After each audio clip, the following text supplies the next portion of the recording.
केसरिया बालम आओ नी पधारो नी मारे देश रे पधारो नी मारे देश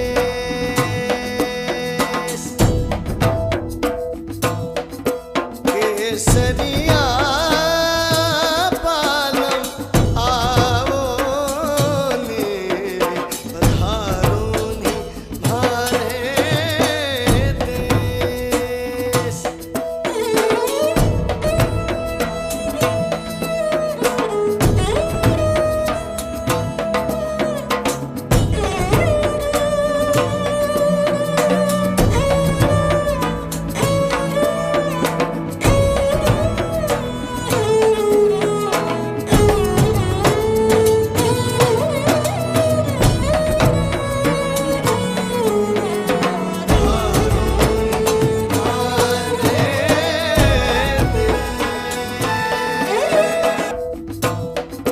केसरिया बालम आओ नी पधारो नी मारे देश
और साथ ही में वेस्ट जोन के डायरेक्टर किरण सोनी गुप्ता मैम भी हमारे बीच है, तो एक बार जोरदार तालियों से उनका भी आप लोग स्वागत कर दें।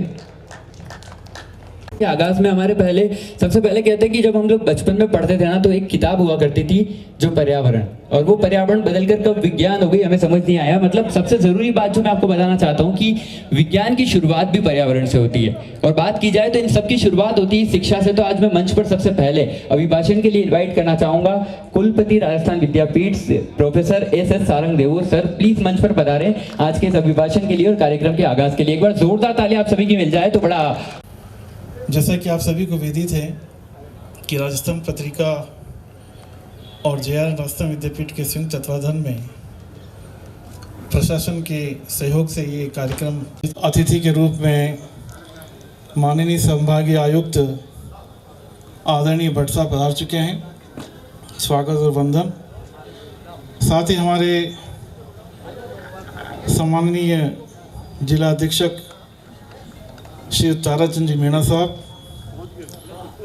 माननीय किरण जी वेस्ट जोन निदेशक, साथ ही भारतीय वन सेवा के चीफ कंजर्वेटिव श्रीमान RK सिंह जी, पुलिस अधीक्षक मनोज जी चौधरी साहब, RK जैन साहब, श्रीमान मुकेश सैनी साहब, अजीत ऊंचाई साहब, सुनील जी तिवारी साहब, अनिल जी मेहता साहब, तेज शंकर जी पालीवाल, सतीश शर्मा साहब, राहुल भटनागर साहब, एडवोकेट अशोक सिंघवी, एडवोकेट खंडेलवाल साहब, मनीष जी, मानदाता सिंह जी, और हमारे कोविड-19 पैंडेमिक में बहुत ही अद्भुत कार्य करने वाले श्रीमान लाखन पोस्टवाल साहब, प्राचार्य RNT। इसके साथ ही तमाम हमारे पार्षद, यहाँ के सभी पदाधिकारी, अधिकृतियाँ, आप सभी का इस बहुत ही सुंदर प्रांगण में स्वागत, वंदन, अभिनंदन। आज हम बहुत ही एक अद्भुत विषय पर चर्चा करने जा रहे हैं। मैं इस अवसर पर एक बार पुनः अपने हृदय की गहराई से आपका स्वागत और वंदन, अभिनंदन करता हूं। हमारे बीच हमारे DYSP आंचल्या साहब और भी अनेक पुलिस अधिकारी सभी यहाँ पधार चुके हैं। एक मान्यता की बात करते हैं तो मैं तैत्तिरीय उपनिषद की इन कुछ पंक्तियों को आपके सामने दोहराना चाहूँगा। कोई अग्नि से जल बना और जल से पृथ्वी बनी। श्री रामचरितमानस में श्री राम भगवान कहते हैं, क्षिति जल पावक गगन समीरा, पंच रचित अति अधम शरीरा। तात्पर्य यह है कि पृथ्वी, जल, अग्नि, आकाश, वायु, इन पांचों तत्वों में यह अत्यंत अधम शरीर रचा गया है। और जहाँ तक हम भगवान की बात करते हैं, भ का मतलब भूमि, गगन, वायु, अग्नि और न का मतलब नीर। तो भूमि, गगन, वायु और अग्नि और नीर, जैसे हम कहते हैं यथा पिंडे तथा ब्रह्मांडे, ये पंचभूतों से पूर्ण ब्रह्मांड संरचित है और उन्हीं तत्वों से हमारा शरीर निर्मित होता है। मनुष्य की पांचों इंद्रियां इन सभी तत्वों से प्रभावित होती हैं। ये प्राकृतिक तत्व हैं और इनकी रक्षा करना, क्योंकि यदि हम इनको प्रदूषित करेंगे तो न केवल पर्यावरण प्रदूषित होगा, बल्कि साथ ही हमारा शरीर, हमारा मन भी अस्वस्थ होगा। और अग्नि का प्रज्वलन होता है, शक्ति आती है, पसीना होने लगता है, और वायु से हमें अग्नि मिलती है, और अग्नि से जो हमारे लाट और पसीना होता है वो जल की उत्पत्ति होती है, और जो जल थोड़ा सूखता है और फिर हम थोड़ा ऐसे मसलते हैं तो मैल निकलता है, वो पृथ्वी निकलती है। तो एक बहुत ही अद्भुत उदाहरण जो है उसके माध्यम से देख सकते हैं कि किस तरह से हम हमारे जो पांच तत्व हैं, क्योंकि प्रकृति को पहले समझना बहुत ज़रूरी है, इनके गुणधर्म हैं। यदि आकाश की बात करते हैं तो शब्दों का प्रसारण के माध्यम से हम आकाश को समझ सकते हैं। वायु हमें स्पर्श करके हम अनुभव कर सकते हैं। इसके साथ ही अग्नि के रूप में जब हम अग्नि होती हैं, हमारे पास ऊर्जा होती है, तो हमारा चेहरा, हमारा हर चीज़ खुली रहती है और नहीं रहती है, कोई जीवित नहीं रहता है। तो अपने आप ही क्या होता है कि हम कह सकते हैं बहुत सी वर्षा के जो कैसी सौगंध आती है हमारे सामने, वो हम देख सकते हैं। प्रकृति के इन पांचों तत्वों के गुणधर्म होता है वो ये है कि हम प्रकृति को किस तरह से मेंटेन रखें। हम जिस तरह से आज वायु प्रदूषित कर रहे हैं, जल को प्रदूषित कर रहे हैं, जिस तरह से हमारे परमाणु विस्फोट हम कर रहे हैं, इन सभी से जो एक साइड इफेक्ट्स हो रहे हैं वो हमारे सामने हैं। आप किस तरह से हम पेस्टिसाइड्स के यूज़ कर, जो जिस तरह से डेड आइटम्स हो जाता है उसका कोई माइनर जो मीनिंग है वो सब खत्म हो जाता है, पहाड़ियाँ डैमेज हो रही हैं। तो आज जिस तरह से प्रकृति को मेंटेन रखने के लिए हमें ज़रूरत है, उसके दो चरण हैं। हम किस तरह से हमारी जो नेचुरल चीज़ें हैं उसको ठीक कर सकते हैं, ये प्रकृति का आधार है, प्रकृति स्वयं करेगी, इसमें हमारा कोई इसमें हस्तक्षेप नहीं हो सकता है। सेकंड चीज़ है एंथ्रोपोलॉजिकल जो चीज़ हैं, जो मानव एक्टिविटीज़ हैं, उसमें हम देखते हैं कि आज हम आधुनिकता के नाम पर मरण के वरण में जिस तरह से गर्व महसूस करते हैं, जिस तरह से हम एक बहुत ही प्रदूषित वातावरण पैदा कर रहे हैं, हम जिस तरह से ट्रांसपोर्टेशन का यूज़ कर रहे हैं, जिस तरह विलासिता की चीज़ों का उपयोग कर रहे हैं, ये सब चीज़ें हमें सेल्फ सेंटर्ड होते जा रहे हैं। हम बात करते हैं यूनाइटेड नेशन की, तो हमें 2030 तक हमें जो सस्टेनेबल डेवलपमेंट के तहत हमें ऐसे बहुत से 17 गोल हैं, उनको पूरा करना है। हमें no poverty, no zero hunger, हमारी जो बेस्ट एजुकेशन, एनवायरनमेंट, ऐसे तमाम जो चीज़ें हैं उसको how to we control this is. हमारे बीच हमारे महाराज कुमार लक्ष्मण सिंह जी पधार चुके हैं, उनका स्वागत, वंदन, अभिनंदन करता हूँ। और रविंद्र भाई साहब का भी बहुत बहुत स्वागत, अभिनंदन। ऐसे बहुत से नाम हैं जिनको मैं अभी देख नहीं पा रहा हूँ, तो उन सभी को बहुत बहुत स्वागत, वंदन, अभिनंदन। थैंक यू, जय हिंद। सभी का फिर से मैं राजस्थान पत्रिका द्वारा आयोजित संवाद विश्व पर्यावरण दिवस में हार्दिक स्वागत करता हूं और कार्यक्रम को आगे बढ़ाते हुए मैं मंच पर इनवाइट करना चाहूंगा वन संरक्षण विभाग से chief conservative sir RK. Singh sir हमारे बीच है। तो सर प्लीज मंच पर आए और कार्यक्रम को आगे बढ़ाएं और स्टेज पर आकर अपना उद्बोधन प्रदान करें। और उदयपुर के पर्यावरण प्रेमियों, सबसे पहले मैं पत्रिका को धन्यवाद देता हूं कि वे लगातार पर्यावरण से जुड़े हुए सभी मुहिमों में आगे बढ़कर और आम पब्लिक को जोड़ने का प्रयास कर रहे हैं। कुछ माह पूर्व मैनार में भी उन्होंने बहुत अच्छा कार्यक्रम किया था और उसी तर्ज पर ये एक आज अच्छा संवाद है। और चूंकि मीडिया अगर एक्टिव होता है किसी में, तो निश्चित रूप से अवेयरनेस का जो एजेंडा है विभाग का, उसको बल मिलता है। और पर्यावरण एक ऐसी चीज़ है, जिसे अभी वीसी साहब ने विस्तार से बताया इसके वैज्ञानिक पक्ष के बारे में। वैज्ञानिक पक्ष तो मेरे ख्याल से आजकल इतना नॉलेज सभी के पास है गूगल पे, इंटरनेट पे, कि कोई भी चीज़ ऐसी नहीं है जो एक साधारण छोटे से बच्चा भी नहीं जानता होगा। और उसी स्ट्रिक्टनेस के कारण ही हम कुछ शायद कर पा रहे हैं। बाकी बड़ा कठिन कार्य, इसमें कोई शक नहीं है। विभाग लिमिटेड सोर्स से, चाहे उदयपुर के आसपास की पहाड़ियों का मामला हो, वो हमेशा चिंतित रहते हैं और हर तरह से प्रयास करते हैं कि कैसे इसकी सुरक्षा की जाए। तो आज के संवाद में आपसे जो भी सुझाव प्राप्त होंगे, सरकार विभाग उस पर कोशिश करेगी कि क्या उनमें से हम उनको इम्प्लीमेंट कर सकते हैं और क्या उसमें संभावना है कि हम पर्यावरण में उसमें योगदान दे सकें। हम हर चीज़ में सुविधा देखने लगे हैं। आज हम यहाँ सब बैठे हैं, हमारे सामने प्लास्टिक की बोतल्स हैं और हम पर्यावरण के बारे में बात कर रहे हैं। आज से 50 साल पहले कार्यक्रम होता तो बाहर 3 बड़े मटके होते और एक लोटा होता केवल। वो सोच थी उनकी, उसमें कोई भी अपने आप को असहज महसूस नहीं करता था। ये डिसिप्लिन लाना पड़ेगा बच्चों में। आज हम रोज सोचते हैं कि रोज हम नए कपड़े पहने, प्रेस के कपड़े पहने। आप अगर रोज कपड़े धोगे तो 2 बाल्टी पानी खराब होगा। सारे उसके प्रावधान हैं FCF में। आपको एक बहुत पुराना उदाहरण देता हूं मैं, जो हमारी सोच को बताएगा। आज से करीब बीत किए वो सारे के सारे पेड़ जो हैं माता जी के प्रसाद बनाने के काम में यूज हुए। उसमें लकड़ी से काम होता था, प्रसाद बनता था, उसमें वो सारे पेड़ काम में आए। तो ये उनकी सोच थी। आज हम बात करते हैं FCA की बात करते हैं, उस समय लोग से बहुत अच्छा जानते थे। दूसरा उदाहरण उन्हीं के टाइम का है, जब रेलवे लाइन आई थी बीकानेर में। तो आप में से कोई रतनगढ़ बहुत पहले गए हों, रतनगढ़ पड़ता है दिल्ली से बीकानेर रूट के ऊपर।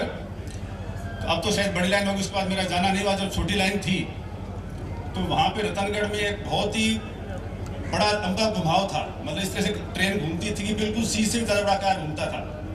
तो मैं कई बार सोचता था कि भाई इन्होंने इतना बड़ा घुमाव क्यों लिया। फिर मैंने उसकी तहकीकात में जाकर उसका पूरा इतिहास पढ़ा। तो जब रेल लाइन आ रही थी तो वहाँ पे 2 बड़े पीपल के पेड़ आ रहे थे। तो जब वहाँ तक रेल लाइन पहुँच गई, लोगों को पता चला कि साहब यहाँ से रेल लाइन गुजरेगी, इसमें 1 या 2 पेड़ कटेंगे। अपने पास बहुत अच्छे लंग्स हैं, अभी भी अपने पास काफ़ी अच्छा फॉरेस्ट एरिया है आसपास में, लेकिन और मिल जाता है। तो मैं समझता हूँ कि हमारे पास जो पॉपुलेशन बढ़ेगी उसके लिए हम 50-100 साल के लिए हमारे पास अच्छे लंग्स हो जाएंगे। तो ये एक अच्छी चीज़ हो सकती है। उसके अलावा बहुत सुझाव है, आप लोग दे सकते हैं।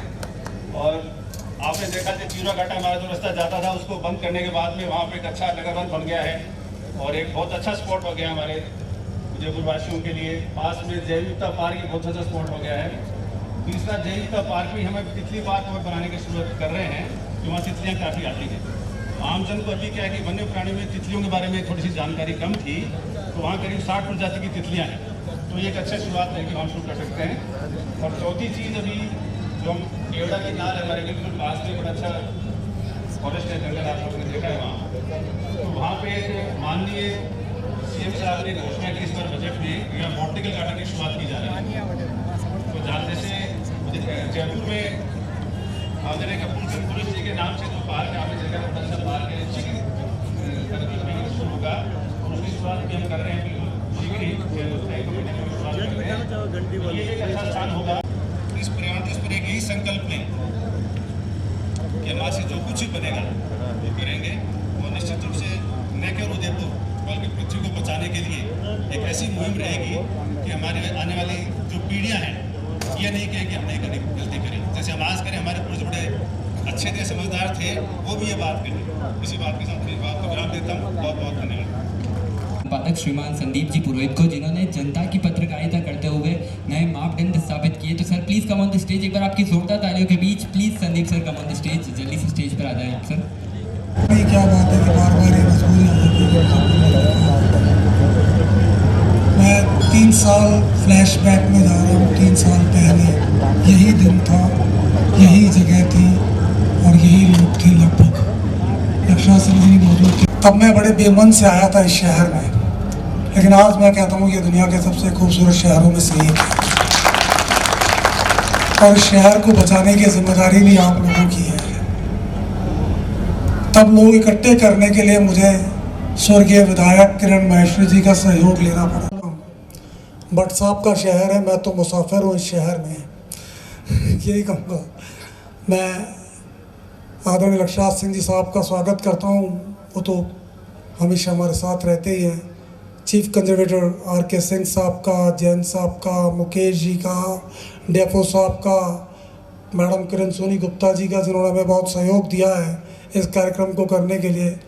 और कलेक्टर साहब शायद कभी यहाँ मौजूद नहीं है, मैं उनका भी बहुत आभारी हूँ कि उन्होंने भी इस कार्यक्रम को आयोजित करने में बहुत हमारा सहयोग किया है। डॉक्टर राहुल भटनागर का नाम मैं नहीं भूल सकता, जिन्होंने हमारे साथ मीनार बर्ड फेस्टिवल किया था। और मीनार बर्ड फेस्टिवल हम फिर दोबारा दोहराएंगे, फिर करेंगे और 3 दिन का करेंगे इस बार।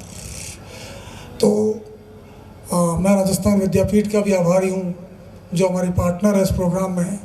हमारे तमाम उन साथियों का मैं, महापौर साहब, मैं इस मंच के साथ गोविंद सिंह जी टाक साहब का भी बेहद आभारी हूँ कि टाक साहब ने बहुत सारे जनता से जुड़े मुद्दे जो हमारे कहने पे सॉल्व किए। मैं उनका तहे दिल से आभारी हूँ। डिप्टी मेयर साहब भी मौजूद हैं, पारस जी, मैं उनका भी स्वागत करता हूँ। मैं बोहरा समाज के तमाम प्रतिनिधियों का भी स्वागत करता हूँ कि जो यहाँ मौजूद हैं और उन्होंने कहा है कि वे पर्यावरण पर काम लगातार करते रहेंगे। उनसे पहले बात हुई थी। एयरपोर्ट की डायरेक्टर साहिबा का भी स्वागत करता हूँ। शिखा जी का भी स्वागत करता हूँ। शिखा जी ने मुझसे एक बात कही अभी जब वो मेरे बगल में बैठी थी कि मैं कुछ कहना चाहती हूँ और डिविजनल कमिश्नर और कलेक्टर साहब की मौजूदगी में कहना चाहती हूँ। तो मैं दरख्वास्त कर रहा हूँ अधिकारियों से, और लक्षराज जी का भी नाम लिया उन्होंने, कि उनके साथ उनकी मौजूदगी में कहना चाहती हूँ। ये मेरी बड़ी प्रॉब्लम है, मेरे मेहमान थोड़े से ज़्यादा रुकना पड़ेगा क्योंकि बहुत से लोग मुझे लगातार ये कह रहे हैं कि हम उनके सामने ही बोलना चाहते हैं। तो थोड़ी सी आप लोग उनका दिल रख लीजिएगा। यूं ही गणगौर घाट भरा रहे, हम तो यही चाहते हैं। लोग नावों के लिए इंतज़ार करते हैं ना फतेह सागर पर, तो मुझे अच्छा लगता है। आपको एक बात और कहता हूँ, मैं ऐसी कोई शाम नहीं जाती है, 3 साल हो गए हैं, अगर 1.5 साल कोरोना के बीच में हम आते जाते रहे, तो ऐसा कोई दिन नहीं जाता कि मैं रानी रोड पर चक्कर नहीं लगाता। और मेरे साथ गाड़ी में चक्कर लगाने वाले कुछ लोग यहाँ मौजूद हैं जो हमारे कार्यकर्ता हैं, वो इस बात के गवाह भी हैं। तो मेजर क्वेश्चन, सबसे इम्पॉर्टेंट क्वेश्चन ये है कि हम इस पानी को, इस नेचुरल हैबिटाट को कैसे बचाएंगे। मैं चाहता हूँ कि एक भी पैंथर नहीं मरे। अब बड़ी अजीब सी बात है, लोग कहते हैं वो पैंथर कैसे नहीं मरेगा साहब, लोग हमारे को खाने आ गया। कौन घुसा उसके घर में? हम घुस गए। हमने नेचुरल हैबिटाट खत्म किया है पैंथर का। पैंथर की तो बहुत छोटा जगह में पैंथर अपना काम चला लेता है टाइगर और लायन की तुलना के अंदर। देखिए, मैं ना तो क्लाइमेट चेंज का विशेषज्ञ हूँ, ना मैं ग्लोबल वार्मिंग का विशेषज्ञ हूँ, और ना मैं बहुत कुछ हो जाऊँ। मैं तो एक जर्नलिस्ट हूँ और मेरे पास जो नॉलेज है वो बोरोड नॉलेज है। जब मैं यहाँ आया तो मुझे कहा भाई झील में पानी कैसे आता है? बोले साहब वहाँ चलना पड़ेगा। तो हमने कहा कहाँ? बोले साहब वो नंदेश्वर चैनल चलना पड़ेगा। हम चैनल पर पहुँच गए, बोले चैनल से भी आगे से पानी आता है। हम एट लास्ट में वहाँ पहुँच गए जहाँ गुजरात का उस हिस्से में पानी वहाँ जाता है और कुछ हिस्से में पानी यहाँ आता है। तो हमारा पानी, मैंने कहा गुजरात जा रहा है? बोले बिल्कुल सर गुजरात भी जा रहा है। फिर बोलता हमारा पानी अब मारवाड़ भी जा रहा है, डैम बन गया है। तो मेवाड़ के पहाड़ों का पानी कहाँ कहाँ जा रहा है? एक चीज़ मुझे कल किसी ने बताई आकर के कि अब हम चाहें तो गुजरात का पानी इधर डाइवर्ट कर सकते हैं, क्योंकि उसमें जो ट्रीटी थी वो ट्रीटी के अकॉर्डिंग अब पानी राजस्थान को मिल सकता है। आर.के. सिंह साहब, माननीय मेयर साहब, डिप्टी मेयर, और आप एनवायरनमेंट को बचाने के लिए काम कर रहे हैं लगातार। जैसे बताया कि बहुत सालों से लगे हुए हैं, बहुत सारे इश्यूज़ उठाते हैं और बहुत सारे इश्यूज़ मिटाते भी हैं। मैं पत्रिका को बहुत बहुत बधाई देती हूँ कि आज ये कार्यक्रम आपने एक जागरूकता के लिए, एक इंट्रोस्पेक्शन के लिए, ये बहुत ही इम्पोर्टेंट दिवस है, वर्ल्ड एनवायरनमेंट डे, जो कि हम 5 जून को हर साल मनाते हैं। ये करीब 50 साल पहले सन 72 में जब स्टॉकहोम में ह्यूमन एनवायरनमेंट पे कॉन्फ्रेंस हुई थी, तो तब ये एहसास हुआ था कि जो एक नेचर है, नेचर और मैन में जो बैलेंस है वो कहीं गड़बड़ा रहा है। Nature is a beautiful gift of God. हम खाना लेते हैं तो नेचर से लेते हैं, पानी पीते हैं तो नेचर से लेते हैं, हवा लेते हैं तो नेचर से लेते हैं। आप देखते हैं कि हमारे बीच नेचर कण कण में है, और यही जो मैन और नेचर का एक बैलेंस जब डिस्टर्ब होता है तो बहुत सारे इश्यूज उठ के आते हैं, जैसे climate change, global warming. Delhi में आपने देखा कि इस साल 50 डिग्री टेम्परेचर हो गया था, जो आज तक नहीं हुआ। बहुत जगह पीने का पानी नहीं है। कल टीवी पे और भी दिखा रहे थे कि एमपी में एक गांव में महिलाएं एक सुबह कुएं में नीचे जाकर पानी की एक बाल्टी लेकर ऊपर आ रही है। मैं समझती हूँ ये हमारे लिए बहुत ही सोचने का विषय है। ये नहीं है कि नेचर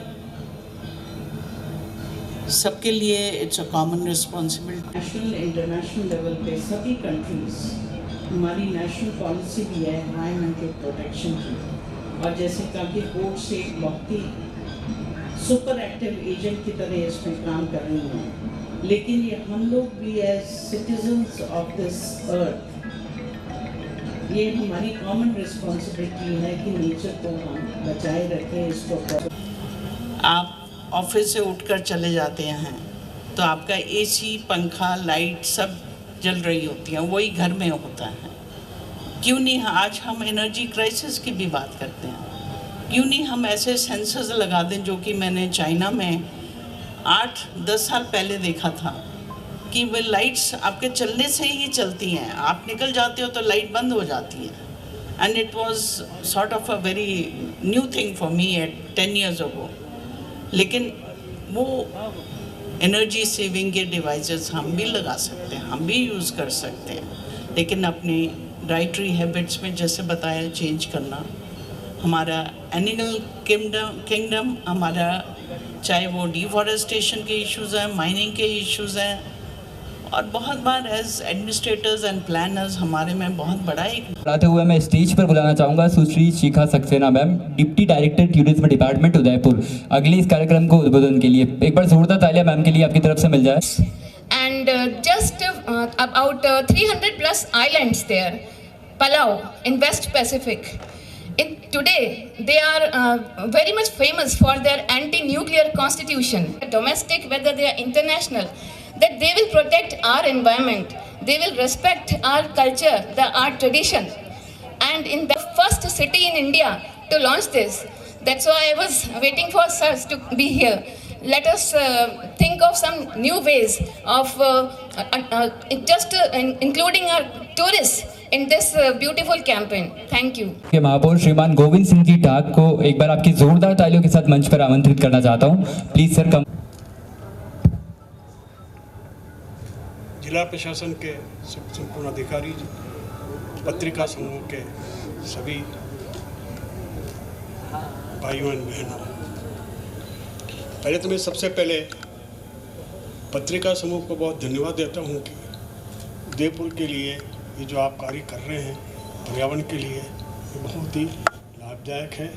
और उदयपुर की जनता को जो आप लोग अपनी पत्रिका के अंदर भी इसके बारे के अंदर कुछ जो हमेशा लिखते रहते हैं, वो भी हमको एक अच्छा। मैं तो सिर्फ मेरे को कहा था कि 1 मिनट बोलना है, मैंने 1 मिनट ही बोलूँगा। आधा मिनट तो हो गया है। मेरा कहने का ये मतलब है कि अभी सभी जगह एनवायरनमेंट की बात तो कर दी है, पर मैं अब हमको क्या करना है इंडिविजुअल को, मैं इस बारे में 2 पॉइंट बताऊंगा। नंबर 1 कि अगर हमें संभव हो सके तो सप्ताह में 1 दिन पेट्रोल उपयोग ना करके साइकिल या पैदल ये जाए, ये तय कर ले, मन में अंदर डाल ले, तो हो सकता है फिर हमारी हैबिट और बन जाए। तो एक तो ये पॉइंट हमको करना है। दूसरा, हम कभी भी बाज़ार में जाएं सब्जी सामान ले जाने के लिए तो थैला साथ में ले जावे, इसमें भी हमारे को एनवायरनमेंट का बड़ा फ़ायदा होगा। तो हम सब लोग अगर ये 2 कार्य हम कर सकेंगे तो इसके लिए हमारी बहुत बड़ी एक तरह से एनवायरनमेंट के लिए बड़ा सहयोग होगा। ये मैं आपसे आशा करता हूँ। धन्यवाद। Lakhan Poswal sir, principal RNT medical college, एक बार जोरदार तालियों से उनका स्वागत कीजिए सर, प्लीज़ मंच पर आएँ। लक्ष्यराज सिंह जी मेवाड़ साहब,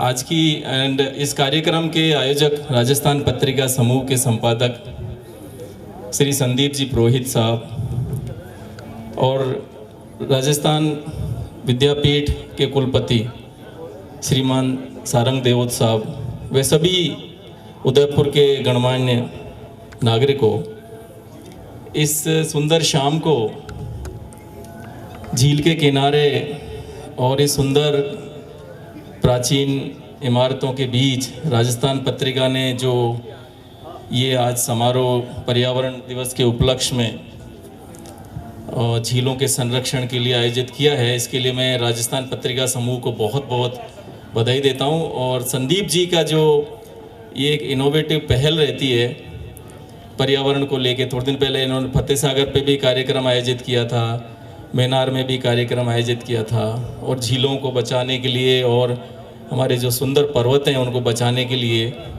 जो प्रयास राजस्थान पत्रिका करता है, उसके लिए मैं राजस्थान पत्रिका समूह को बहुत बहुत धन्यवाद और आभार व्यक्त करता हूँ।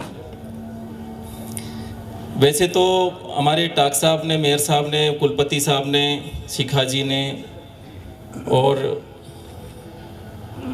सिंह साहब ने काफ़ी पर्यावरण के बारे में बता दिया है, पर मैं एक चिकित्सक हूँ, इस नाते ये ज़रूर बताना चाहूँगा कि भले ही विकास बहुत हो रहा है, सड़कें बन रही हैं, बड़ी बड़ी इमारतें बन रही हैं, बड़े बड़े चिकित्सालय खुल रहे हैं, परंतु कंप्यूटराइजेशन हो रहा है, टेली कम्युनिकेशन ने तो कमाल ही कर दिया। इसके बावजूद भी लोगों का जो स्वास्थ्य है उसमें दिनों दिन गिरावट आती जा रही है। और आप देख सकते हो कि कितने अस्पताल खुल गए। पहले केवल महाराणा भोपाल अस्पताल हुआ करता था और अभी उदयपुर में 6 मेडिकल कॉलेज हैं, इतने सारे प्राइवेट कॉरपोरेट हॉस्पिटल्स हैं, उसके बावजूद भी मरीज बढ़ते जा रहे हैं। इसका ये अर्थ नहीं है कि जनसंख्या इतनी तेजी से बढ़ रही है। इसका कारण ये है कि इस विकास की रफ्तार में जो लोगों का स्वास्थ्य है वो स्वास्थ्य इसलिए गिरता जा रहा है कि जब हम गांव में थे तो स्कूल जाते थे तो 10-12 किलोमीटर जाना, 10-12 किलोमीटर आना, ये तो सब खेल खेल में हो जाता था। और अब मैं अपने हॉस्पिटल में वार्ड का राउंड लेता हूँ तो 2 घंटे के राउंड में जब सारे मरीजों को देख के मैं अपना राउंड ख़त्म करता हूँ तो मेरे जो रेजिडेंट्स हैं, किसी की 21 साल की उम्र है, किसी की 23 साल की, 24 साल की उम्र है, वो इतने थक जाते हैं कि वो सीधे खड़े भी नहीं रह पाते। स्टेमिना गिरती जा रही है। खेलकूद के प्रति जो चेतना है, जो ओरिएंटेशन है, वो ख़त्म होता जा रहा है। लोगों को जो नेचुरल जो लिविंग स्टाइल है, जिसमें पैदल भी चलना चाहिए, दौड़ना भी चाहिए, मिलना भी चाहिए आपस में, वो सब चीज़ें ख़त्म होती जा रही है। मैं इनवाइट करना चाहूँगा जो कि उदयपुर में परिचय के मोहताज नहीं है, और उदयपुर क्या पूरे इंडिया में, विश्व में परिचय के मोहताज नहीं है, कुंवर लक्ष्यराज सिंह जी मेवाड़ को आवाज़ देना चाहूँगा आपकी जोरदार तालियों के बीच। Sir please come on the stage. क्योंकि उसके पहले सब लोग सब कुछ कह चुके होते। बहुत सारी चीज़ें दिल दिमाग में, जहन में, मन में चल रही हैं।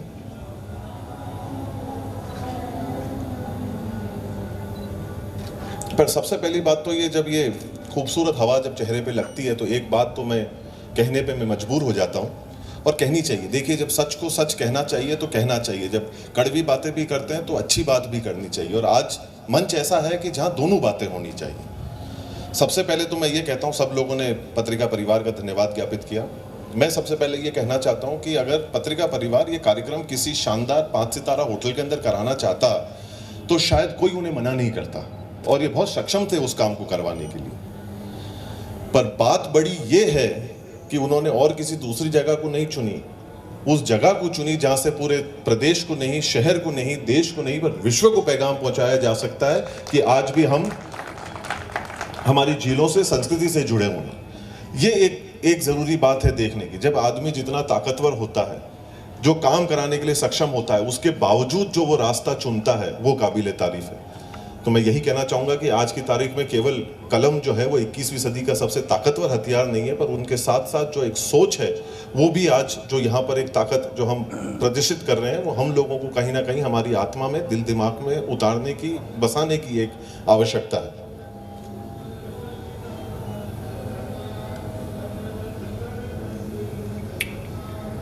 आज आलोचना करना, लोगों के ऊपर उंगलियां उठाना, सरकारों को कुछ कहना बहुत आसान है, कोई भी कह सकता है। पर हम लोगों को पहले इस चीज को मानना जरूरी है और समझना जरूरी है कि क्या उन चीजों से काम हो जाएगा। आज मैं सिर्फ एक ही सवाल पूछता हूं, या दिल दिमाग में एक और बात आती है, क्या आलोचना करने वालों के कभी स्मारक बने? आज की तारीख में हम लोगों को सबसे पहले इस चीज का एहसास करना जरूरी है कि हमारी जिम्मेदारी क्या है। अरे वो तो सरकार करती रहेगा, अरे आगो बढ़वा दे बढ़ने। इस सोच से जब तक हम लोग बाहर नहीं निकलेंगे, हम लोग जब तक इस चीज को नहीं मानेंगे, लोगों के ऊपर गलतियां और चीजों को थोपने का काम बंद नहीं करेंगे, तब तक हम लोग इस चीज के अंदर आगे नहीं बढ़ सकते।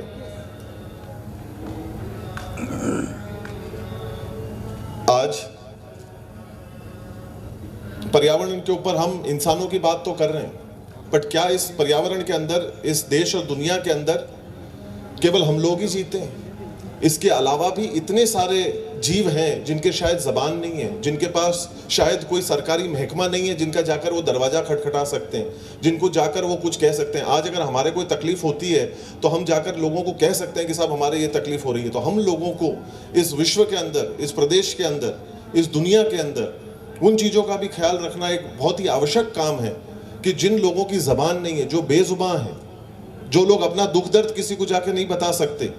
आज जैसे फरमाया गया कि जानवरों की दुनिया के अंदर, पशुओं की दुनिया के अंदर हम लोगों ने हस्तक्षेप किया है, वो लोग हमारी दुनिया में नहीं आए, अब वो किसको शिकायत करने के लिए जाएंगे? मंच पर इनवाइट करना चाहूंगा उदयपुर के पुलिस अधीक्षक श्रीमान मनोज कुमार जी सर को। Sir please come on the stage, एक बार जोरदार तालियां हो जाए सर के लिए। किरण सोनी मैडम, संभागीय आयुक्त महोदय, कलेक्टर साहब, महाराज कुमार जी, सम्मानित अतिथिगण, और सबसे पहले मैं राजस्थान पत्रिका का आभार व्यक्त करता हूं कि उन्होंने इस तरह का कार्यक्रम रखा पर्यावरण के संबंध में, और साथ ही हमें उनके लिए और इसमें पार्टिसिपेट करने के लिए इनवाइट किया।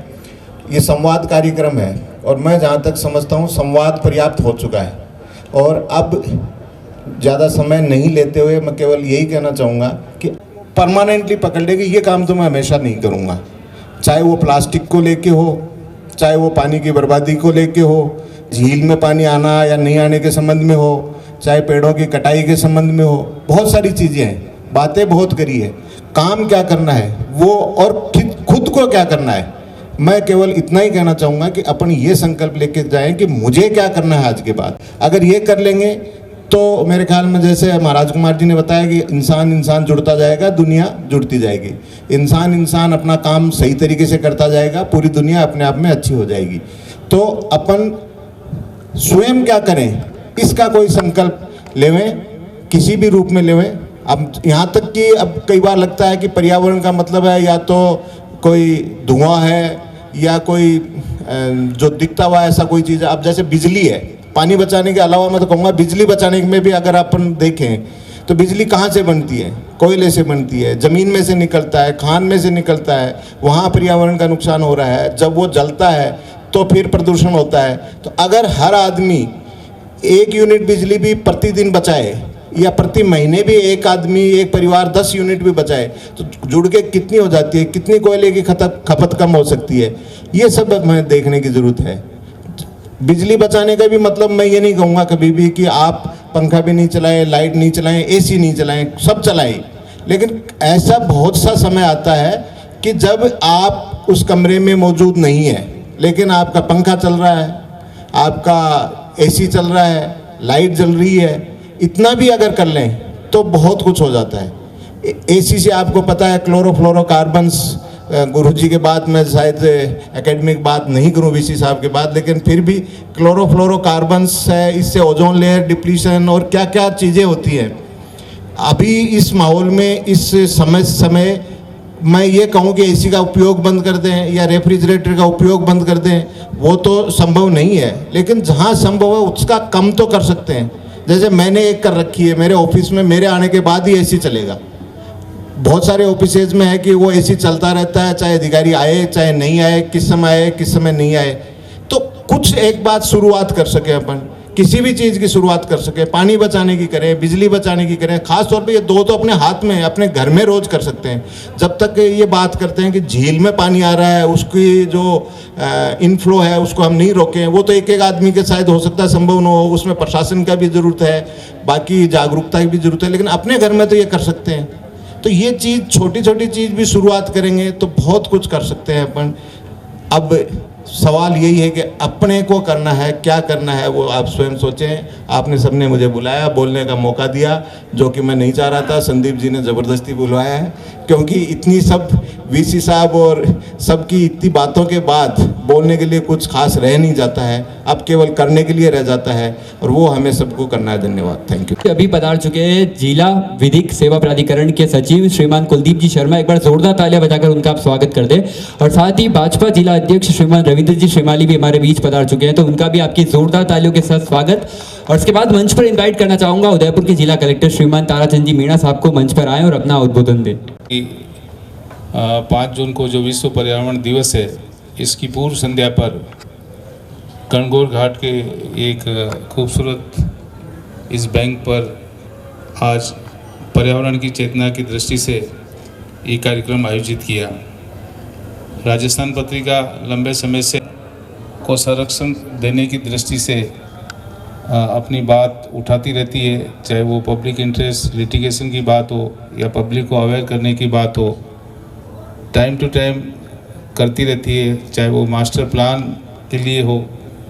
तो एक ये बहुत ही अच्छी बात है कि जो समाज के हित की बात है वो पत्रिका न केवल समाचार ही प्रकाशित करती है, बल्कि सोशल कॉज के लिए भी लड़ाई अनवरत रखती है। और जिला प्रशासन के और पत्रिका के सौजन्य से आज ही कार्यक्रम हो रहा है। आदरणीय संदीप जी जब भी कोई ऐसे सोशल कॉज के लिए डिस्ट्रिक्ट एडमिनिस्ट्रेशन को बताते हैं तो हम तत्पर होकर उसको हम संपादित करने की कोशिश करते हैं। जैसा कि विदित है कि गत दिनों उदयपुर ज़िले के सभी स्वयंसेवी संगठन विभिन्न सेक्टर्स के, उनका हमने एक बहुत बड़ा सम्मेलन नगर निगम के सभागार में किया था, और उसमें जो पर्यावरणविद है, पर्यावरण से संबंधित भी, पॉल्यूशन से संबंधित, वो पार्टिसिपेंट भी उसमें थे और अच्छा डायलॉग उसमें हुआ था। मेरे पूर्व वक्ताओं ने लगभग सभी बात कह दी है। मैं तो इतना ही कहना चाहता हूँ कि जैसे आज़ादी की जंग आम जन ने लड़ी थी, वैसे पर्यावरण भी एक ऐसा विषय है जिसमें स्पीचेज से, डायलॉग से आंशिक जागरूकता तो आ सकती है, लेकिन जब तक जनमानस, आम जन इससे जुड़ेगा नहीं, उस तक ये भावना परकुलेट नहीं होगी, तब तक पर्यावरण संरक्षण की बात पूरी तरीके से हो नहीं पाएगी। सरकार, राज्य सरकार कोशिश कर रही है, अनवरत रूप से कोशिश कर रही है, और आपको पता है कि यही कारण है कि जो हम कुछ देख रहे हैं उसका संरक्षण संभव हो पाया है। उदयपुर जिला वैसे भी पर्यावरण की दृष्टि से विश्वविख्यात है। उदयपुर शहर के अलावा ग्रामीण क्षेत्र भी उदयपुर से भी बेहतर खूबसूरत है, लेकिन जिला कलेक्टर होने के नाते ज़िले के विभिन्न क्षेत्रों में मेरा भ्रमण रहता है, तो देखते हैं कि limited area like Kotra, Jhadol, Phalasiya, इस बेल्ट में तो जो हमारा प्लांटेशन है, जो फॉरेस्ट है, बेटर है। इधर केवड़ा की नाल, कुछ जयसमंद, लेकिन काफ़ी भूभाग ऐसा है जिसमें वर्षों पूर्व डेंस फॉरेस्ट हुआ करता था। आज की तारीख में वहाँ बैरन पहाड़ियाँ हैं, तो देख के बड़ी चिंता होती है, दुख भी होता है। तो इसको संरक्षित करने की दृष्टि से वन विभाग, हमारा प्रशासन कोशिश करता है, लेकिन वो कोशिश जब तक पब्लिक नहीं जुड़ेगी तब तक उस कोशिश को पूरी तरीके से अंजाम तक नहीं पहुंचाया जाएगा। हम आने वाले दिनों में डिस्ट्रिक्ट का इको टूरिज्म प्लान बना रहे हैं। हमारा जो इको सेंसिटिव जोन है जयसमंद सज्जनगढ़, उसका भी जोनल प्लान बनाने जा रहे हैं। यूँ आंकड़ों की बात करें तो बरसों से हम मतलब जो भी मानसून आता है उससे पहले डिपार्टमेंट को प्लांटेशन के टारगेट देते हैं। लाइक लास्ट ईयर 35 लाख का टारगेट था, और अगर इन वर्षों के टारगेट को जोड़ें तो शायद इतना डेंस फॉरेस्ट हो जाता, वो प्रैक्टिकली संभव हो नहीं पाया। प्लांटेशन होता है मानसून में, होता है 2-3-4 महीने चलता है, लेकिन उसमें जो बहुत कम परसेंटेज में उसका बचने का होता है। इस वर्ष भी हमने टारगेट्स रखे हैं, लेकिन स्पेशली इस बात पे फोकस रखा है कि हमारे जो डिस्ट्रिक्ट के क्लाइमेट को सूट करते हैं, लाइक पलास है, अमलतास है, गुलमोहर है, बहुत सारे ऐसे पौधे हैं हमारी जो ज्योग्राफी में, खजूर है जो अच्छे ऑर्नामेंटल लगते हैं। अगर हम हमने नेशनल हाईवे और स्टेट हाईवे पर इनको इस बार मानसून में लगाने के लिए कार्य योजना बनाई है, जिससे कि न केवल ये पौधे बड़ी हाइट पकड़ते हैं अपितु सुंदर भी लगे। रोड साइड प्लांटेशन के लिए ऑर्नामेंट प्लांट का हमने इस बार लगाने का किया है। सभी मेरे उदयपुर वासियों, मैं सबसे पहले राजस्थान पत्रिका का, जिला प्रशासन का घर कर ले जाएं कि हमें इस संवाद से कुछ लेके जाना है। We have to take home something for the nature, और हम कुछ ना कुछ इसमें अपना योगदान कर सकें। ये सुंदर हरी पहाड़ियाँ मेरी हैं, ये कलकल करती हुई झील मेरी है, लेकिन इसको इस तरह बनाए रखने के लिए और इसको संरक्षण करने की जिम्मेदारी सरकार की। ये भावना मन से निकालनी चाहिए। हम अपने को, जैसा सभी बोल चुके हैं, कि हम कुछ करके आगे बढ़ें। आज आप झाड़ोल की तरफ जाते हैं, कोटड़ा की तरफ जाते हैं, लसाड़िया की तरफ जाते हैं, दरियावत की तरफ जाते हैं, तो आज भी वहाँ वन संरक्षित है, क्योंकि वहाँ पर अर्बनाइजेशन बहुत तेज़ी से नहीं बढ़ा। कई लोग कोसते हैं गवर्नमेंट पॉलिसीज़ को, जबकि गवर्नमेंट पॉलिसीज़ बिल्कुल साफ़ हैं, क्लियर हैं। चाहे वो अर्बन पॉलिसीज़ हों, वहाँ पर 30% लैंड को कॉमन यूज़ के लिए शहर के अंदर भी छोड़ा गया है, पार्क्स के लिए, उसके लिए। लेकिन जब उसकी पालना नहीं होती तो पालना नहीं करने वाले तो आप और हम जैसे लोग हैं कि 80% हमने अपने प्लॉट्स काट दिए, 20% ही कम्युनिटी के लिए छोड़ा, चाहे रोड्स है चाहे पार्क, उसमें हम खा गए। तो हम अपने ऑक्सीजन की चीज़ें तो खुद ही खा रहे हैं। हर सरकार ने अपने लेवल पर एक कोशिश की है कि पर्यावरण को आगे बढ़ाया जाए, चाहे पिछली सरकार हो चाहे ये सरकार हो। जैसा भी कलेक्टर साहब ने बताया कि नए नए स्टेप्स इस सरकार में लिए गए हैं माननीय मुख्यमंत्री द्वारा, उसी तरह जल संरक्षण के लिए पिछली सरकार ने भी बहुत अच्छा काम किया था। और एक पॉइंट जो कलेक्टर साहब से मिस हो गया, वो मैं आप सबको बता दूं कि अभी उदयपुर में और हमारे पूरे संभाग में 2,06,000 हेक्टेयर भूमि ऐसी है जो फॉरेस्ट को ट्रांसफ़र होनी है, और वो काम इस 2 महीने के अंदर वो काम किया जाएगा, और 2,06,000 हेक्टेयर से अधिक भूमि फॉरेस्ट को ट्रांसफ़र की जाएगी। जो सर्वेड नहीं हुई उसका सर्वे किया जा रहा है, और जो सर्वेड लैंड है उसको फॉरेस्ट के नाम किया जा रहा है। अगर ये काम धीरे चले या नहीं हो तो उसी में आवंटन भी हो जाए, क्योंकि वो बिलानाम ज़मीन कहलाती है, या उसमें कोई अतिक्रमण हो जाए फिर उसका लिटिगेशन हो जाता है। तो इसलिए जितना जल्दी हो सके पूरा प्रशासन ये प्रयास कर रहा है कि पूरे संभाग की 2,06,000 भूमि हेक्टेयर वो ट्रांसफ़र होगी। तो इसके लिए जो लेपर्ड्स की अपने मौत देख रहे हैं कि सड़कों पे आ जाते हैं, वाहन से हो जाते हैं, लोगों के घर में आ जाते हैं, लोग इकट्ठे होकर और लाठियों से उनको मार रहे हैं, या स्पैरोज़ को आपने अभी देखा ही नहीं। मैंने तो बहुत दिन हो गए वो चिड़िया जो घर पे चहचहाती थी वो अब नज़र ही नहीं आती, एक्सटेंट सी हो गई है। तो क्यों इस तरह की चीज़ें हो रही हैं, इसके लिए हमें सोचना पड़ेगा।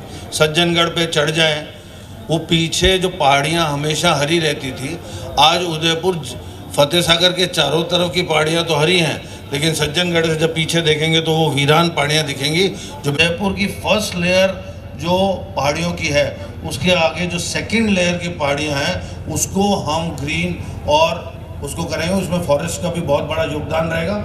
हम सब लोग अगर हर संडे को 2 दिन निकाल सकें, अगर सच्चा उदयपुर वासी है तो आज संकल्प लेके जाएगा कि 2 दिन मैं ये मिशन चलाऊंगा। जैसे कलेक्टर साहब ने कोटड़ा मिशन चला रखा है, उसी तरह यदि आप सबका साथ हो तो एक प्रशासन फॉरेस्ट के साथ मिलकर एक मिशन चलाए कि हमारे आसपास की जो सेकंड लेयर की पहाड़ियाँ हैं जो बिल्कुल साफ़ हो चुकी हैं उस पर प्लांटेशन करें और धीरे धीरे उनको CSR से या अन्य लोगों के साथ जोड़ते हुए उनको हरा भरा करें।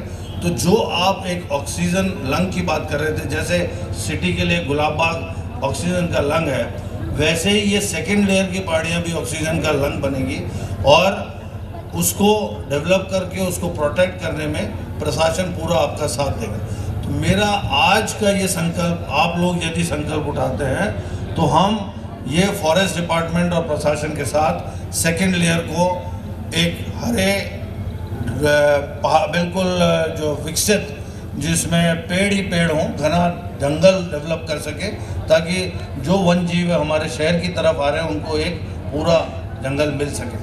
दूसरी चीज़, जो सरकार प्रशासन की तरफ सब उंगली उठाते हैं, लेकिन इस बार हर गांव के तालाब को एक आदर्श तालाब का रूप दिया गया है, पक्का किया गया है। शहर के अंदर जो तालाब थे वो हमारे पूर्वज बना गए और 70 साल में कोई नया तालाब हमने आगे वाली जनरेशन्स के लिए नहीं बनाया है। लेकिन हर गांव के अंदर अब एक आदर्श तालाब, जो एक तालाब है उसको पक्का किया जाएगा, उसमें पानी जहां से आ रहा है उसकी पूर्ण व्यवस्था की जाए और जहां पानी का बहाव है, जहां रुकता है, वह सुप्रीम कोर्ट का भी निर्णय हुआ है अब्दुल रहमान केस में, उसमें कोई कोताही जिला प्रशासन की तरफ से नहीं बरती जाएगी, मैं आपको आश्वासन देता हूँ। इसी के साथ ये संकल्प है, अगर आप सब लोग मिलते हैं, बात करते हैं, ये संवाद को आगे बढ़ाते हैं, तो जो प्रशासन और फॉरेस्ट के साथ हम आज ये बीड़ा उठाएं और इस पर कंटिन्यूस वर्क करें, तो अगले साल जब हम यहाँ वापस इकट्ठे हों इसी गणगौर घाट पर, इसी पिछोला के सामने, तब हम कह सकें कि हमने इतने सारे प्लांट्स को वहाँ लगाया था, इतने उसमें से जीवित हैं, हमने हरियाली के लिए कुछ मिलकर काम किया है। अनिल जी मेहता को please sir come on the stage. आप सबको धन्यवाद देता हूँ, पत्रिका को धन्यवाद देता हूँ कि बोलने का मौका दिया। देखिए, मैं इतना ही कहूँगा कि शुरुआत में मैडम ने कहा कि स्टॉकहोम से ये पर्यावरण की मुहिम शुरू हुई। मुझे लगता है कि राजस्थान में हम जो लोग रहते हैं, हमें तो अमृता देवी को याद करना चाहिए, जिन्होंने आज से 300 साल पहले एक पर्यावरण की बड़ा आंदोलन शुरू किया था, वो पर्यावरण की मुहिम शुरू की थी। तो मुझे लगता है कि इस मामले में राजस्थान पूरे विश्व को एक राह दिखाता है, उदयपुर भी राह दिखाता है। दूसरी बात, मुझे संदीप जी ने कहा, बहुत संक्षिप्त में बोलना है, अभी जो कुछ बारी थी वो जिनकी जिम्मेदारी ज़्यादा है उनकी बारी थी और वो शायद जनता की आवाज़ सुनने से पहले ही चले गए यहाँ से। लेकिन मैं इतना ही कहूँगा और संक्षिप्त में कहूँगा कि पिछले 1 साल में जितने मुद्दे राजस्थान पत्रिका ने उदयपुर के पर्यावरण के संबंध में उठाए हैं, अगर प्रशासन के जितने लोग हैं वो खाली उसको इम्प्लीमेंट करना शुरू कर दे तो शायद उदयपुर समृद्ध हो जाएगा। तो इसी बात के साथ कि उदयपुर को बचाना है तो उदयपुर के पेड़ों को बचाना है, पहाड़ों को बचाना है और पानी को बचाना है। आपने सेकंड लेयर, थर्ड लेयर पे प्लांटेशन की बात की, लेकिन आप सेकंड और थर्ड लेयर के पहाड़ों को कटने से बचा दीजिए।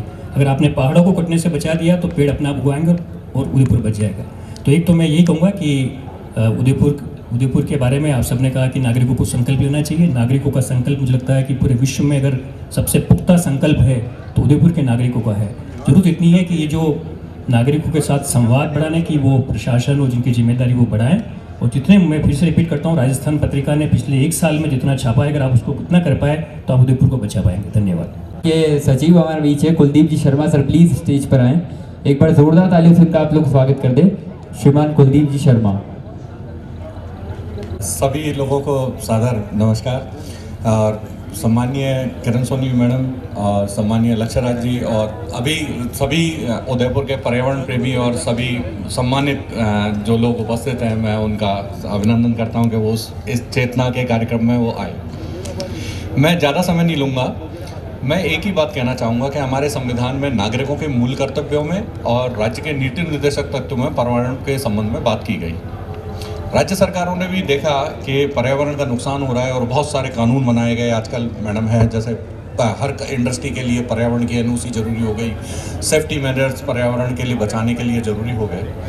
और जैसा कि यहाँ अब्दुल रहमान के केस का जिक्र किया, क्योंकि हमारे सामने मैं जयपुर का बाशिंदा हूँ तो मैं एक बात कहूँगा कि जम्मा रामगढ़ बांध में कभी एशियाड गेम हुए थे और प्रतियोगिता हुई थी, उसमें बांध भरा रहता था, आजकल उसमें पानी आने का संकट हो गया। तो ये इसलिए हुआ क्योंकि बहाव क्षेत्र में हमारे निर्माण हो गए और कैचमेंट एरिया में अतिक्रमण हो गए, अलॉटमेंट हो गए, रेगुलाइजेशन हो गए और उस कारण से पानी नहीं आता। इसके संबंध में राजस्थान पत्रिका का एक बहुत बड़ा योगदान है। गुलाब कोठारी जी ने एक रिट की, क्योंकि एक मास्टर प्लान बनता है और एक मास्टर प्लान में इकोलॉजिकल जोन या ग्रीन जोन वगैरह बनाए जाते हैं, उनमें भी रेगुलाइजेशन हो जाता था, उनका लैंड यूज चेंज हो जाता था और जो एयर पॉकेट्स हैं वो समाप्त हो रहे थे। जयपुर में भी ये हो रहा था और शहरों में हो रहा था। तो आजकल मास्टर प्लान में जो परिवर्तन का जो काम था वो रुका गया। यहाँ अब बात है कि करना क्या चाहिए। पर्यावरण के बारे में हमारे न्यायपालिका जैसा कि विदित है और कई लोगों ने वक्ताओं ने भी कहा कि MC मेहता साहब ने बहुत सारे PIL दाखिल किए और उनमें बहुत सारे आदेश कराए, बहुत सारे कानून बने। लेकिन हमारा एक मानना है कि जो लोक चेतना है, जब तक हम लोगों में जागृति पैदा नहीं करेंगे, उनके जीवन शैली के बारे में लोगों का ऐसा जीवन चर्या नहीं बनेगी जैसे कि पब्लिक ट्रांसपोर्ट का ज़्यादा से ज़्यादा यूज़ करें, आप जैसे प्लास्टिक का यूज़ कम से कम करें, सिंगल यूज प्लास्टिक का बिल्कुल उपयोग नहीं करें। आपने जैसा कि महापौर साहब ने कहा कि गाड़ी यूज़ नहीं करें या अपना कैरी बैग लेके जाएं। ये सभी चीज़ ऐसी हैं जो कि अपने जीवन में दिन प्रतिदिन अगर हम जैसे बिजली के संसाधनों का है, AC का कम उपयोग करेंगे तो बहुत सारे ऐसे काम करके हम मना सकते हैं। लेकिन ये आज हम पर्यावरण दिवस के एक दिन पहले चर्चा कर रहे हैं, 4-5 दिन हमारे जहन में रहेगी, फिर कोई नया टॉपिक आ जाता है और हमारे दिमाग से निकल जाती है। करूंगा कि सर प्लीज आ जाइए, एक बार जोरदार तालियां हो जाए। रविंद्र जी श्रीमाली, शहर जिला अध्यक्ष भाजपा। विश्व पर्यावरण दिवस की पूर्व संध्या पर और वास्तव में एक शिक्षाविद और पर्यावरणविद के रूप में हम सबको सानिध्य प्रदान कर रहे हैं राजस्थान विद्यापीठ के कुलपति आदरणीय सारंग देव साहब, राजस्थान पत्रिका के संपादक जी, वास्तव में जो सामाजिक सरोकार में अपनी महत्वपूर्ण भूमिका निभा रहे हैं, आदि संदीप जी, पुरोहित जी, पत्रिका परिवार, हम सबके इस शहर के हेरिटेज को ध्यान में रखकर और जिले पहाड़ किस प्रकार बचे, समय समय पर अपने उद्बोधन के द्वारा, अपने विचारों के द्वारा अपने विचार रखते हैं।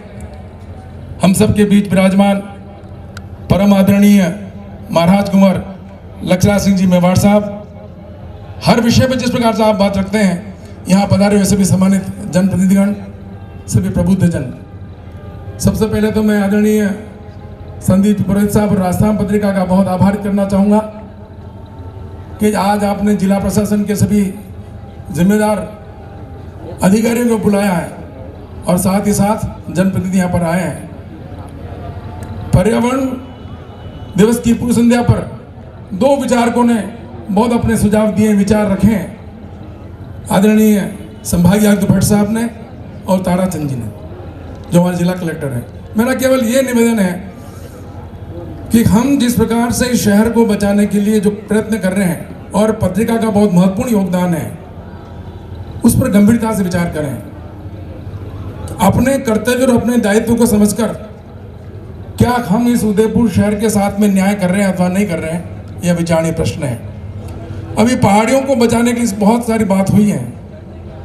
मुझे बहुत दुख के साथ कहना पड़ रहा है कि यहाँ पर पहाड़ियों के ऊपर मगरा स्नान कराया जाता है, अग्नि लगाई जाती है, और जिस प्रकार से आप देखते हैं, और यह भी सोची समझी साजिश के तहत ये कार्य होता है। पहाड़ नीति बनाई है आपने, हिल पॉलिसी बनाई है, और हिल पॉलिसी के अंदर भी कौन इसका कितना सही ढंग से उसका नियमों का पालन कर रहा है, इस पर आज तक विचार नहीं किया। एक चित्र की ओर आप देखिए, ये जो आपका चित्र है, झीलें हैं, पीछे पहाड़ियाँ हैं, लेकिन आज शहर के चारों ओर गिरवा की जितनी पहाड़ियाँ उसको छलनी कर दिया गया है। वहाँ जगह जगह केवल होटल और उनका रिजोर्ट बन रहे हैं। हिल पॉलिसी का ढंग से पालना करेंगे तो निश्चित रूप से हम पर्यावरण को बचा पाएंगे। इसी प्रकार हमारी जो झीलें हैं, इन झीलों के अंदर यदि मत्स्य आखेट और जो हम ठेका देते हैं मछलियों का, यदि उसको रोक दिया जाए तो निश्चित रूप से पर्यावरण की दृष्टि से हमारी झीलें बचेंगी। वन विभाग के अधिकारी यहाँ पर बैठे थे, मैं इसलिए 2 मिनट का समय लगा उनसे निवेदन करने गया था। अधिकारी जी बताइए, पिछले 5 सालों में हमने आपके विभाग के द्वारा कितने पौधे शहर के अंदर लगाए और कितने अभी तक जीवित हैं, कृपया विचार करिए। और आप इस बार जिस प्रकार से एक टारगेट लेकर चल रहे हैं, तो कम से कम इतने बड़े पौधे मिल जाए कि जैसे मानसून प्रारंभ हो उस समय ही हम सबको पेड़ मिल जाएंगे, तो पर्यावरण की दृष्टि से बिल्कुल उसमें व्यवस्थित रूप से काम कर पाएंगे। बहुत कुछ बातें कहने की, बहुत सारे अभिवक्ता हैं। मैं आदरणीय पुरोहित साहब से निवेदन करना चाहूँगा कि जितने हमारे विभाग हैं जो पर्यावरण के लिए जिम्मेदार हैं, उनके साथ में संवाद स्थापित किया जाए और शहरवासियों को आमंत्रित किया जाए। 1-2 महीने में यदि हम पर्यावरणविद और पर्यावरण की चिंता करने वाले शहर को, जो प्रकृति ने इसको बहुत अच्छी एक नैसर्गिक सौंदर्य दिया, उसको बचाने के लिए सभी लोगों की एक राय आ जाए, एक लिखित में आए, उसके बाद उसका क्रियान्वयन हो। वरना तो क्या होगा, हमने ये समारोह बना लिया। तो मैं यही निवेदन करना चाहूँगा, बातें बहुत कुछ और हैं, लेकिन हम उसको समय पर रखकर उसको किस प्रकार इस शहर को सुंदर हरा भरा बनाने का प्रयत्न करें। एक बार पुनः पत्रिका परिवार का बहुत बहुत आभार।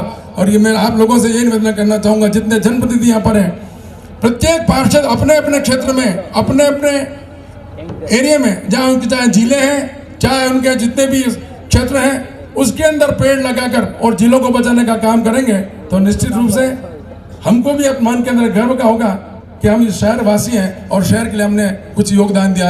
एक बार पत्रिका परिवार का बहुत बहुत धन्यवाद। आप लोग यहाँ आए इसके लिए बहुत बहुत धन्यवाद। मैं विशेषकर उदयपुर जिला प्रशासन, राजस्थान विद्यापीठ और अनडिक्लेयर्ड अनऑफिशियल पार्टनर बागोर की हवेली पश्चिमी क्षेत्र सांस्कृतिक केंद्र, मैं मैडम का भी बहुत आभारी हूँ कि उन्होंने हमें पूरा कोऑपरेट किया, पूरा सहयोग किया। जय हिंद, जय मेवाड़। प्लीज मेरे YouTube चैनल को सब्सक्राइब जरूर करें। Thank you.